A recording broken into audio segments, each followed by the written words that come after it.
అందరికీ నమస్కారం. 2025 సంవత్సరం అయిపోతుంది. 2026 సంవత్సరం వస్తుంది.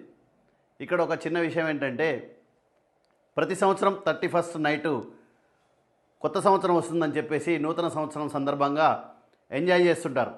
అంటే గంతులు వేస్తుంటారు, చిందులు వేస్తుంటారు, డీజేలు పెడుతుంటారు, మందు మాంసము విపరీతమైనటువంటి నూతన సంవత్సరం పేరుతోటి ఎంజాయ్ చేస్తుంటారు. ఇది మన సంస్కృతి కాదు, మన సాంప్రదాయం కాదు. ఒక విషయం ఏంటంటే, నైట్ 12 గంటలప్పుడు ప్రకృతిలో ఎలాంటి మార్పులు జరగవు. అదేవిధంగా రాత్రి 12 గంటలప్పుడు ఎటుగాని టైం, అంటే రోజుకు పగలు రాత్రి అనేవి రెండు ఉంటాయి. నాణానికి బొమ్మ బొరుసులాగా రెండు ఉంటాయి. ఉదయం సూర్యోదయం నుంచి సూర్యాస్తమయం వరకు పగలు, తర్వాత సూర్యాస్తమయం నుంచి మరుసటి రోజు సూర్యోదయం వరకు రాత్రి. ఈ మధ్యలో అర్ధరాత్రి మధ్యలో దరువు అని చెప్పేసి నైట్ 12 గంటలకు డేట్ మారుతుంది, తిథి మారుతుంది, వారం మారుతుంది, అన్నీ మారుతున్నాయి అని చెప్పేసి మనకు ఈ సంస్కృతిని మనకు నేర్పిపోయినారు ఆంగ్లేయులు. అయితే మిత్రులారా, ఇప్పుడు గత సంవత్సరాలు, గడిచిన సంవత్సరాలు చెప్తాను, వచ్చే సంవత్సరాలు కూడా చెప్తాను, జరగబోయే సంవత్సరాలు కూడా. 2020 జనవరిలో జనవరి 1 అనేది బుధవారం రోజు కుంభరాశి, కన్యా లగ్నం, శతభిష నక్షత్రం, శుక్లపక్ష షష్ఠి రోజు వచ్చింది.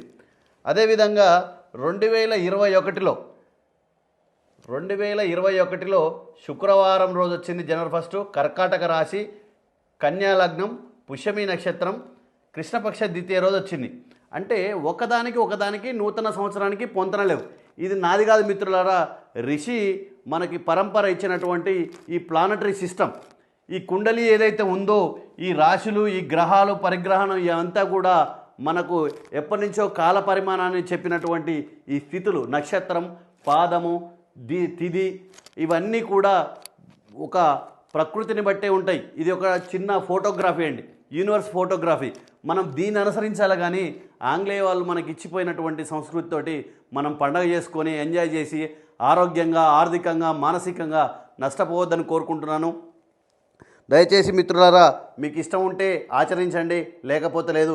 మిమ్మల్ని ఎంజాయ్ చేయవద్దు అనే హక్కు మాకు లేదు. మంచి విషయాన్ని చెప్పాలి, చెప్తే పంచితేనే పెంచబడతాం. కాబట్టి ఈ విషయాన్ని అందరికీ షేర్ చేసుకుంటున్నాను. జై శ్రీరామ్, జై జై శ్రీరామ్.